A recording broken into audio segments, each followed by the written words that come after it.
What are we waiting for? What are we waiting for?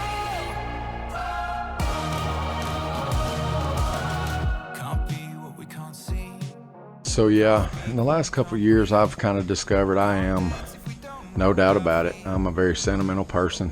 I look outside this garage and I kind of look off to the southwest and the south, and this little boat, it's been everywhere. I've drug it all over the eastern U.S. You know, I've had it in St. Johns River in Florida and Texas, and it's been even into the parts of Gulf of Mexico and Tennessee. Man, I've pulled it everywhere, and I just think about the far trips I've made and kind of look at this little garage as my home base. Like, you know, it's where I bring my little boat back to. I'm launched out again into the world trying to chase a dream. I like to get into deep thought. I like to think about my past and reflecting on where I've been, and think about my dad. Thankful for my family. Thankful for my girls. Yeah, it's just one of those things. You just get in kind of deep thought and just look off into the sunset. I'm really thankful to the Lord for what He's allowed me to accomplish, and, you know, just even able to be doing this and doing what I love. Hopefully I have a future ahead of me where I'm able to keep fishing, keep going at it for a long time, making memories, meeting new people. Spent a lot of time on the road with my brother, you know, making great memories.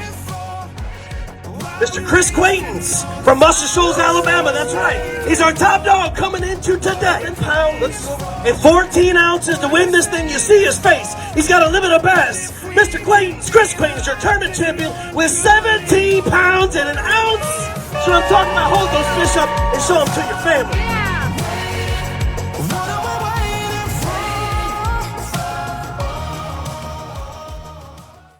for? Hey y'all, here's part 3 of my little series I'm doing on my BFL, FLW Major League Fishing wins.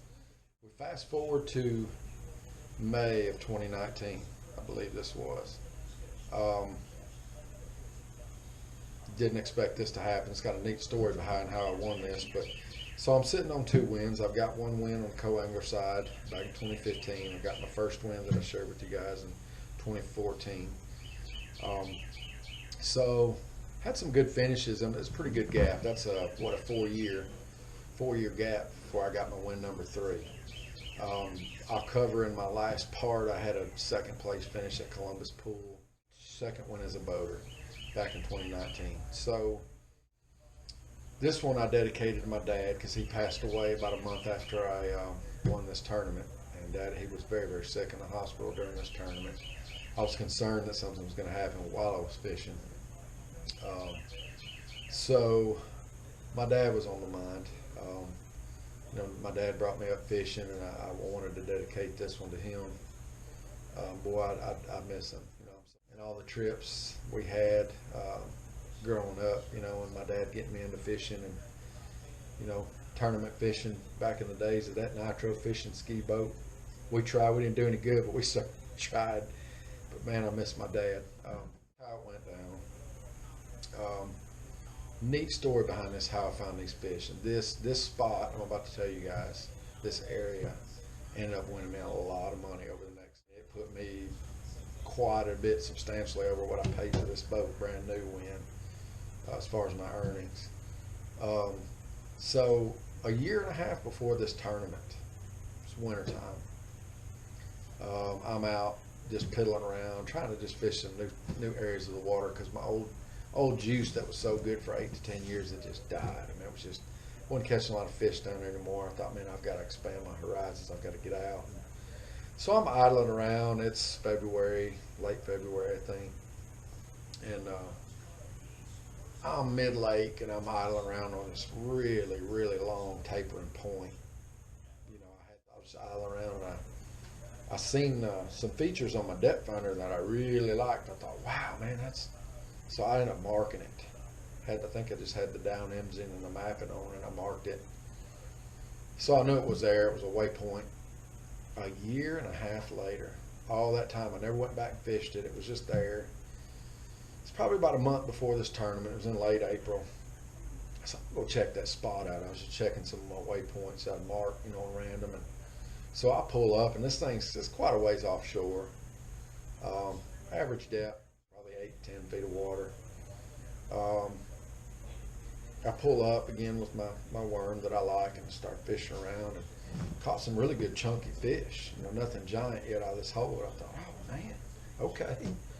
So I may come hit. I may use. This might be my first spot I hit in the BFL.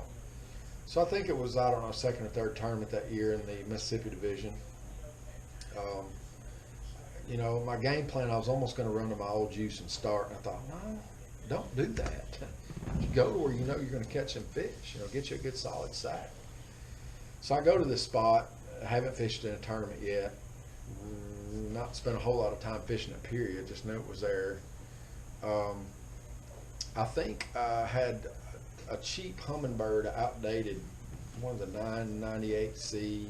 It had a little mapping system on it, so I did put that up front. A guy gave it to me. So I did have the capability of staying on a waypoint up front. Little bitty, probably 4 or 5 inch screen, wasn't big at all. So I also had it marked on that up there, so I was able to keep my boat position good. And man, I don't even remember the co-angler I had that day. I think he ended up winning it on the co-angler side too with me, if I'm not mistaken. But we pulled up, and he had a co-angler caught the first fish. He was kind of throwing out away from the hot spot there, but he caught a 4.5 pounder right away on I think it was a Ned rig with a real bright orange head on it. And I thought, good grief, something that just does something to your mind. And I was happy for him, but that's just like, ugh. So, it's early in the day. We just got started. Just keep going, keep fishing. So I finally catch my first one, and thought, okay, let's get this rolling here. So I think I ended up catching two or three good keepers. They were solid. They were like just under 3 pounds. So off to a decent start. It's fairly early. And the good thing about this spot is that was really good to me. And I'm going to bring it up again in my 4th win. But anyway, this spot was kind of a 1-2 punch. And if they still have the article on the website, you can go back and I kind of described how I done it. But what it was is an offshore spot, but it was close enough where I could idle up to an area of shoreline that had some, I call gator grass, real shallow grass. It turned out it was pretty well known for holding some fish for me. Probably about a 100-yard stretch was always really good for me and my swim jig. So I think I'd had them 2 or 3 fish, and I went up. I think I had 2. I went up shallow, probably mid-morning, about 9 o'clock, 9:30. And started hitting a little stretch of this gator grass, and right away caught another 4.5 pounder. I thought, man, yes, it's working for me today. So I was getting pretty excited. I had 3 decent fish in the live well. I had all day to go yet. Wasn't too far from the ramp, probably 15-minute run for me. And so it was probably getting close to 10 o'clock. Kind of burned up all that grass. I think I caught another short fish. Couple short fish. Co-angler, I think, got another keeper up there. So I go back out, idle back out to my offshore spot, which wasn't too far. And I probably within 10 minutes, I was hitting hitting it from a different angle, and loaded up on my big kicker for that day. I set the hook on this thing, and I thought, oh man, if this is a bass, this is massive. You could just tell me and my 8-pound test, 6.5 foot medium light rod, it was just all she could do to bring it in. So she come up out of the water, and I was like, boy, if I get this fish in, it's going to be on. This is going to be good. So sure enough, I got him in, and it was still early, man. I had 3.5, 4, almost 4 more hours to go. And I thought, man, surely I could get one more keeper for the end of the day. Well, it got pretty tough. It slowed down a good bit. Sun got up, no wind, middle of May. It got pretty tough. We caught a few short.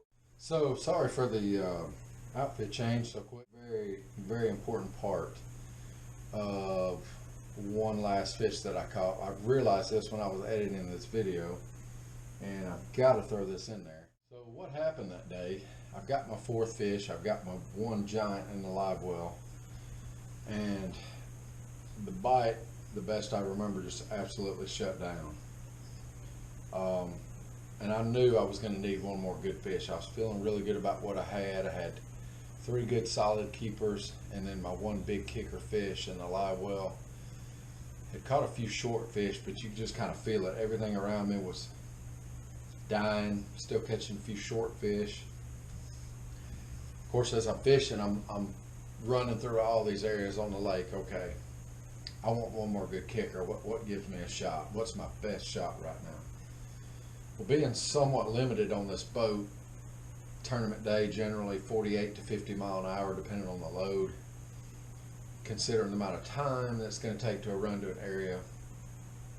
I had 2 areas in mind that were probably a good solid 30-minute to 40-minute run, depending on if there was a wind, waves, things like that. So I had an area, and I thought I'm just going to take this gamble. In my mind, I was thinking, go big or go home. Quit playing around with checks, go big or go home. I was just thinking about that. So the more I casted, the more I thought about it. You just get that feeling in your gut, just go, pack up and go. So I did. Told my co-angler, I said, man, let's make a little bit of a run. So I ran back to Natchez Trace Bridge area, where I had a few areas where I felt like I could get a big one that time of year. Slinging a jig. Semi-offshore stuff, some places where bigger fish notoriously will stay, come back offshore after the spawn, go for it. So I get all the way down there in the primary spot that I want to hit. Don't see a boat on that ledge, that area of the ledge very often, and sure enough it was. There's a guy sitting there. I thought, oh. So I took that gamble and I thought, well, you're down here, you got a few other things you can hit. So there was an underwater spring that I remembered that I caught some pretty good ones back in the winter, and I'd never really fished this thing this time of year. There was some wood in the vicinity, 7-8 feet of water kind of out around this thing. What the heck, you know, you run all the way down here, just sling a jig for 10-15 minutes, and you don't get anything, just run back. And of course I really did want 1 more keeper, but I wanted another good one. So I don't know, it was probably 5 to 10 minutes of being in this area, and I lined up like I wanted to and kind of threw up current a little bit. It didn't take long on that jig, and had a fish smack it, and it was a 4.5 pound largemouth.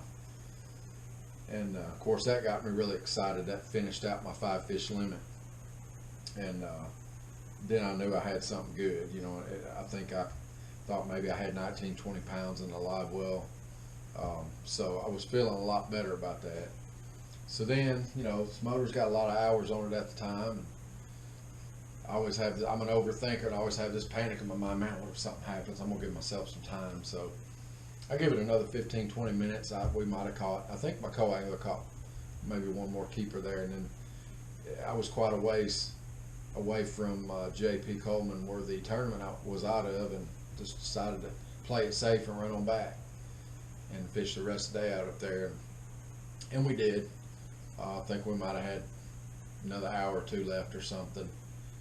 Wasn't very much time, and played it safe, and I felt better about that because I wanted to weigh those fish in. I had a pretty decent sack. So again, I didn't think that was going to do anything, but you know, still going to get me a check and possibly a good top 10 finish. So come to find out at the end of the tournament after the weigh-in, find out that gamble paid off to make that 1 long run for that 1 fish all the way down there. You're running all this little boat could do. It would have been easier on my mind, yeah, if I'd have had a 60-70 mile an hour boat, you know, save some time. And, but I did it anyway, and it ended up paying off. And I was, at the end of the day, I remember feeling that was just a very, very good decision. I remember feeling good about what I did, was happy about it, because I probably would not have won the tournament, likely, had I not made that run.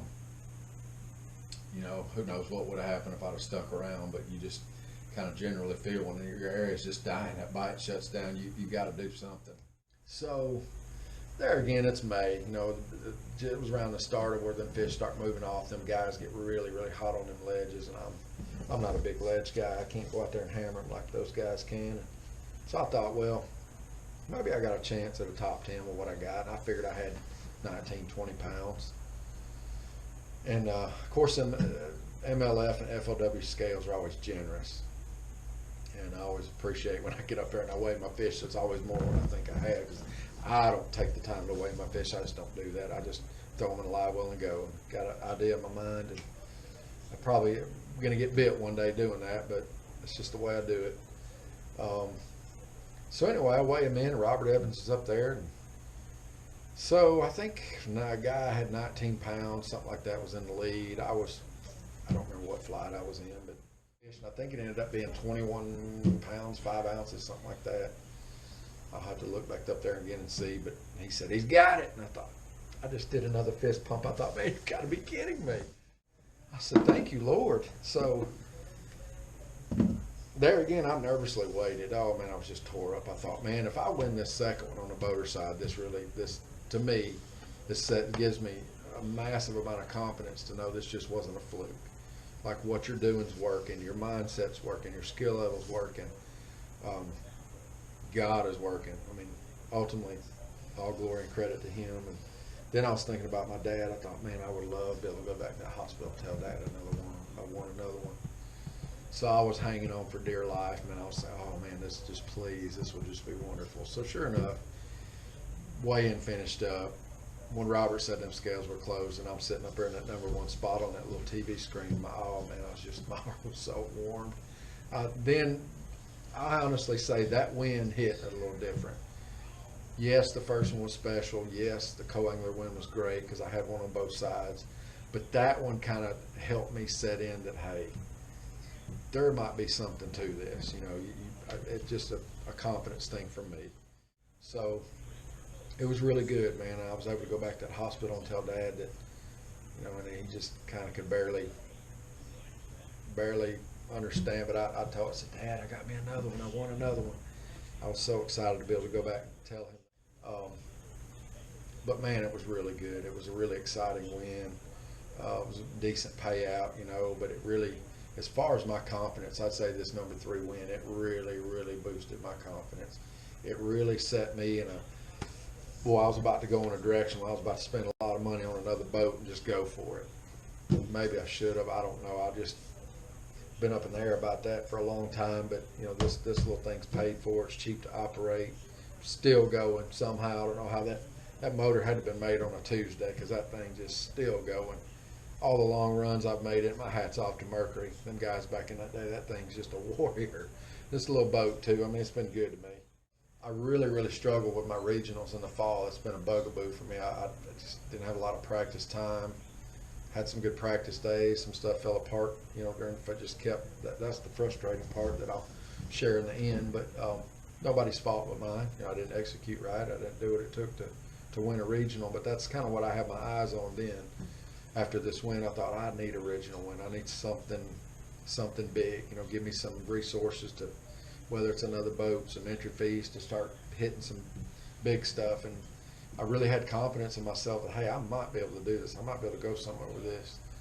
And so anyway, that was part 3, you know, dedicated to Dad. It was a really, really good one. How it happened, the baits I used real quick. I think I've caught most everything on the green pumpkin T-Mac worm. You can go back and read that article. I think they've still got it on the website. Maybe I haven't looked in forever, but they post on kind of the baits I used to win. Stone a pearl color swim jig up shallow. I think 30-pound power puff braid maybe. So those were my 2 anchoring baits for that day that got me that 21 pounds to win it. But most of it come off that, believe it or not, that 8-pound test. Even my big one come off that 8-pound test straight. No braid, no leader, nothing, just straight floor clear. And that stuff's been good to me. It's come through brush, it's come through rocks. It's just, it works. You know, every now and then I'll lose a fish. But so those were my baits that day. That was a good weather day, and it was sunny. I think that sun helped those fish a lot that day. I believe I have to go back and look, but I believe my co-angler won that day on the co-angler side. And I was pretty happy for him. That was a good deal. He was kind of a quiet guy, and I never did really see him again. I don't know if he still fishes or not, but that was kind of cool that he had won it that day. He done good. He kind of caught his own fish out away from me. You know, we didn't have no problem. We had a good day together. So it's pretty good. You know, I've had several co-anglers win out of the back of this boat in different lakes, and I always like my co-angler to do well and help them out any way I can. So it was a good day. It was good for me. It was good to dedicate it to Dad. I was glad he ended up dying about a month later. I was glad I was able to dedicate that tournament to him. I was hoping Dad was proud of me and everything. So, but again, there's BFL win number 3. Thank you. Dance if we don't